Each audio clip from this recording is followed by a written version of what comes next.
What up, viewers? What up to what up? Today is Friday, August 16th, and as always, I like to start the weekend with some video game news, a quick recap of what happened this week in video game news. So, let's get started. Um, our first story this week, nothing really big. I think a lot of publishers are saving a lot of news for next week at Gamescom. So not a lot has been rolling out. I think there's a couple PC titles that are like rolling out slowly over the summer, but summers are usually a dead time for video game news. But we are starting off with GameSpot put out a large editorial, kind of talking about like Phil Spencer and his rise to video game popularity. It started off by talking about him and Keanu Reeves and like in the in the in the green room, like prior to him coming out for the E3 reveal at the Microsoft conference. And Phil was just kind of like helping him with the nerves and get him all relaxed and get that nice Keanu Reeves chill that everybody knows and love. Um, but yeah, it was so interesting to hear some of the backstory of Phil Spencer, the head of Xbox. Um, yeah, he like regularly plays Xbox games with just any people that he has on his friend group, which could be just a rando person who just sent him an invite. He'll play with them. That just seems really cool. I haven't always seen him as like a like video game icon. I know his name. Everybody, I think being in the industry, you know everybody's name. Um, but he is a really good guy who's really fighting for the consumer, the gamer's best interest. He's been the one who's been focused on crossplay, and some of that might come from Microsoft is behind as far as the quote unquote console wars.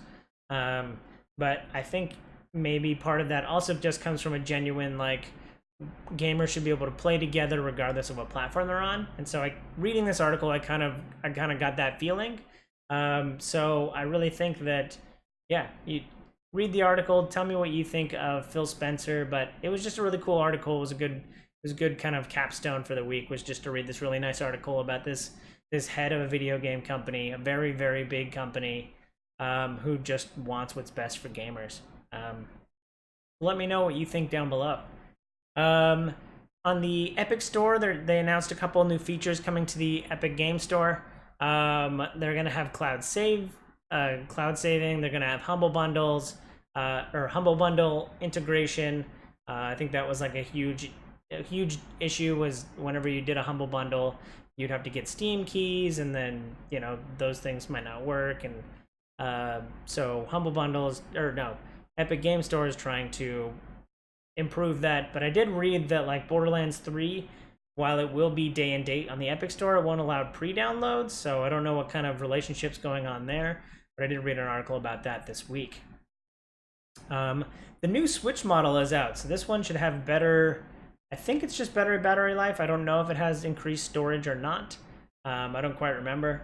GameStop is offering a trade-in bonus where if you trade in your old Switch, you can get the new Switch for $225. So they're pretty much giving you $75 for your old Switch, which is a pretty good deal. But I read an article this week that was talking about how much of a hassle it is to transfer memory from one Switch to the other while in a GameStop. So that's I, as you could imagine, trying to transfer data from one Switch to another in a GameStop is not fun. And so the article just talks about how much of a hassle it is, and trying to get the old save data onto the new console. It's kind of a promotion for Nintendo Switch Online, which I think allows for cloud saving, but I'm not quite sure. I think it only backs up certain games. But correct me down below if I'm wrong. But yeah, if you're gonna switch in for your new, if you're gonna switch in for the new latest and greatest Switch console, which you can tell which one's which by it's a very red box. Like the sides of the box are all very red, kind of identifying it as the new Switch. And if you're going to trade it in, just be just be ready for the hassle of trying to switch memory in a GameStop store. A game I'm looking forward to, Spelunky 2, has been delayed into 2020. I don't remember when the last time I saw anything on Spelunky 2 was, and I haven't been thinking about it coming out this year. But apparently it's been pushed to 2020, so as I'm slowly weaning off of my Nintendo Switch, I would have loved to play the latest Spelunky game on my Switch, but I won't be able to play it until next year. So I don't know. They didn't give any details on when it is. It has been pushed out and delayed till 2020. Loot Crate, I don't know if it's necessarily video game, but very nerd culture-y subscription service that they will send you a box of nerdy memorabilia once a month. They are filing for bankruptcy. So it seems like the loot box model of physical media didn't work for them. I think they're the biggest type of company. I think I've seen other types of Loot Crate type, like nerdy memorabilia. Different. I've seen a few different versions of this, but if Loot Crate can't make it work, I would assume that all those other types of things wouldn't. And I think the biggest problem with Loot Crate was just they would be themed, but sometimes they wouldn't be, and then you get a bunch of stuff from franchises that you don't know and love, or that were just kind of not in your wheelhouse, and so you would just kind of throw that stuff away, and then you'd be left with the stuff that you actually do want and like. But yeah, Loot Crate is filed for bankruptcy, Chapter 11. Moving on to gameplay, or trailers and stuff. I saw Remnant from the Ashes. That's actually one of the games that I saw in the E3 PC showcase that I was like really looking forward to. It's called Remnant from the Ashes, and it's like multiplayer, third person, and then it has both a melee and shooter part of it, so you can like walk around with a sword beating things up, or they have like, I don't know, turn of the century like weapons, like guns.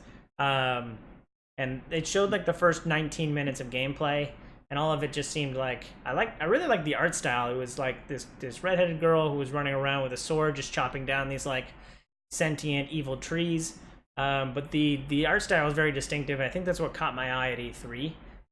But that launches next week, and I'm looking forward to potentially play more PC games, so this could be one that I do pick up.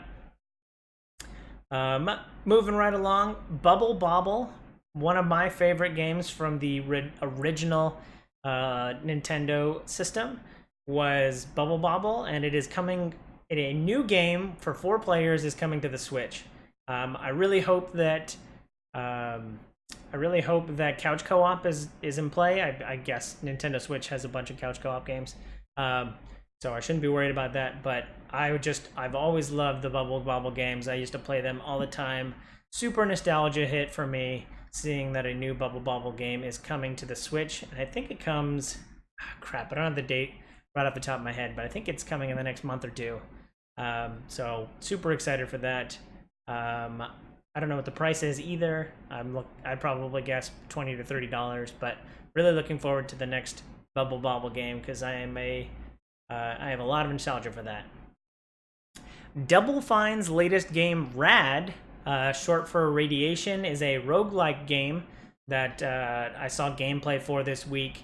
Double Fine is partnered up with Bandai Namco is going to be distributing it, which I thought at first, that like as soon as I saw Bandai Namco's name, I thought that was really weird, because Double Fine was the announcement for their purchase by Microsoft happened at E3 this year, so I was just really curious when I saw Bandai Namco as the publisher for the title.